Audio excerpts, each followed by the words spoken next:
and I have been asked to discuss about the what is the newer formulation of the paclitaxel or the taxane for that matter.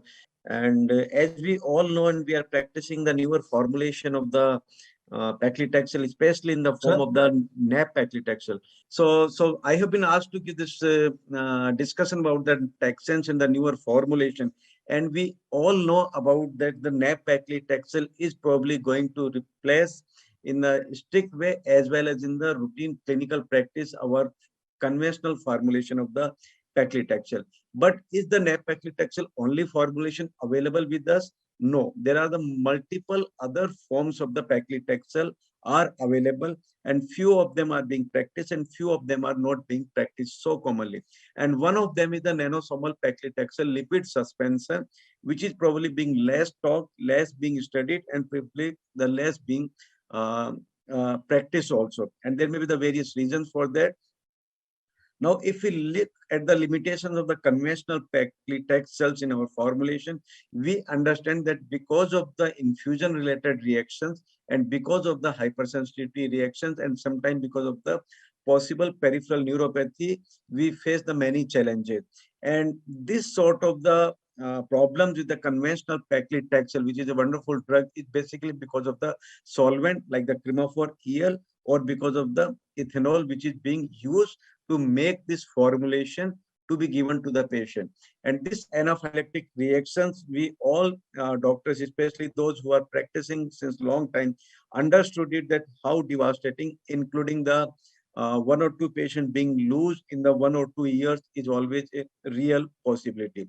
And so how this various toxicity, especially the hypersensitivity reaction, as well as the neurotoxicity, can be combated. And another toxicity, which is with the chromophore EL, is because of the plasticizer effect of the way which we use for this. And this probably can also be combated a little bit by using the special set, that is the codon set, which we use, and adding on the another toxicity, financial toxicity.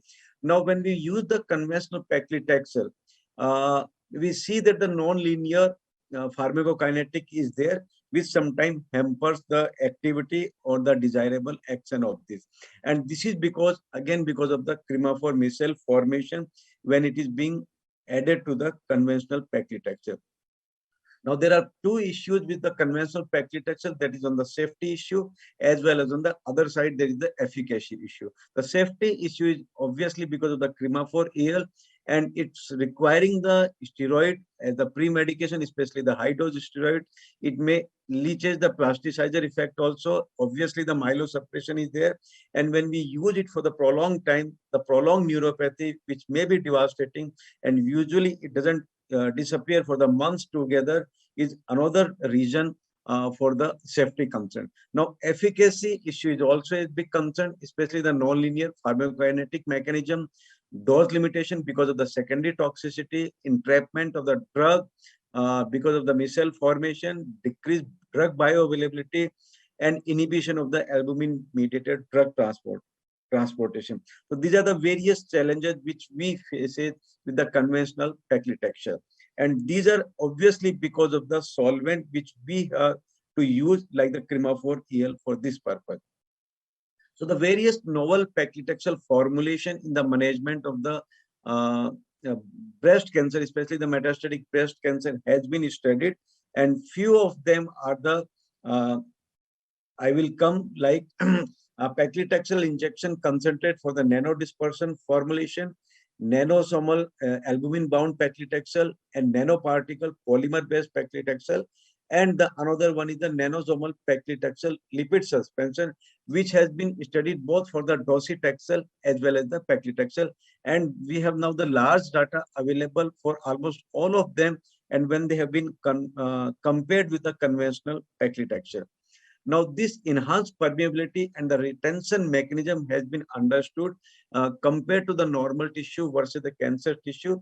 And this mechanism has been understood and had been utilized to develop the newer formulation, both for the nab-paclitaxel as well as for the NPLP, NPLS suspension preparation of the paclitaxel.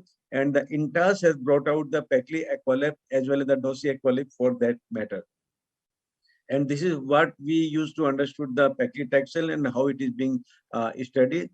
So the naturally occurring, generally the regarded the SEP, the grass lipid suspension has been utilized for this purpose, which are the normal occurring substances, and they have been used to develop this formulation to make it the water soluble, so that they can be easily given. The various substances like the soy phosphatidylcholine and the sodium cholesterol sulfate as the grass lipid excipients has been used for this particular purpose, and this eliminates the need for the twin AT or the cremafir EL as well as the ethanol. So obviously the all the hypersensitivity reaction as well as the infusion related reactions will go away. So this technology has the various advantages, like as we just discussed. So this has been discussed some time back, and the research paper is now available for all of us.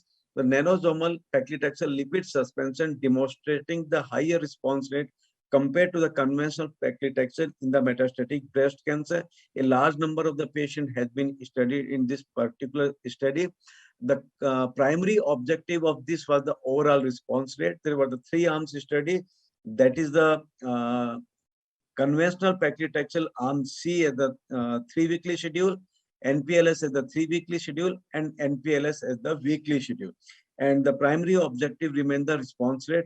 And the key inclusion criteria was that these metastatic breast cancer patients who had been previously given the combination chemotherapy or relapsed within 6 months of the adjuvant chemotherapy. And they used to have the measurable disease. So if you look at the response rate and the primary objective of this particular trial, we see that the 3-weekly schedule of the NPLS or the weekly schedule contrast to the 3-weekly schedule of the conventional paclitaxel. It gave the higher response rate, that is including both CR as well as the partial response rate, and to the tune of the 6.8% of the patient in the 3-weekly schedule had the complete pathological response as a single agent, contrast to the weekly or the 3-weekly Taxol schedule. So that's something remarkable, and that was probably the primary objective of this particular trial. And here we can see the CT imaging of the few of the patient where the good response radiologically was also demonstrable in the tough situations like the liver metastasis. So this study was extended a little bit to include more patients in the same fashion, where the 3-weekly schedule of the NPLS was compared with the Taxol at the 175 milligram 3-weekly schedule to include the more patient, and the randomization was done is the 2:1. And here again, it was demonstrated that the response rate compared to the reference molecule or the product remains on the higher side, which was quite significant. If you look at the toxicity, probably the toxicity aspects remained the same, except that there was no life-threatening situation and there was no need for the crema-4 ethanol and this all in the product. So we can understood that also that the toxicity were eliminated to great extent, especially the peripheral neuropathy. So I would like to summarize that this formulation of the nanosomal paclitaxel lipid suspension available in the form of the in the name of the Paclitaxel eliminated the need for the pre-medication, probably reduced the drastically the hypersensitivity reaction, and so on. And further clinical development or also ongoing of this particular molecule in the platinum resistant refractory metastatic ovarian cancer situation, and probably we expect the results very soon. So I would like to conclude about the Paclitaxel that it's a conventional paclitaxel has multiple safety issues because of the solvent. The novel paclitaxel formulation do not contain this solvent, so they are much better as far as the immediate reactions are concerned. Nanosomal paclitaxel lipid suspension has demonstrated good efficacy as well as the safety in patients with the metastatic breast cancer and affords the convenience of the first hour infusion related reaction also. And the study is ongoing in the resistant refractory metastatic ovarian cancer also. However, the long-term efficacy and the safety need to be addressed further in the larger clinical trial. With this, I would like to thanks once again to the organizers as well as to the INTAS. Thank you.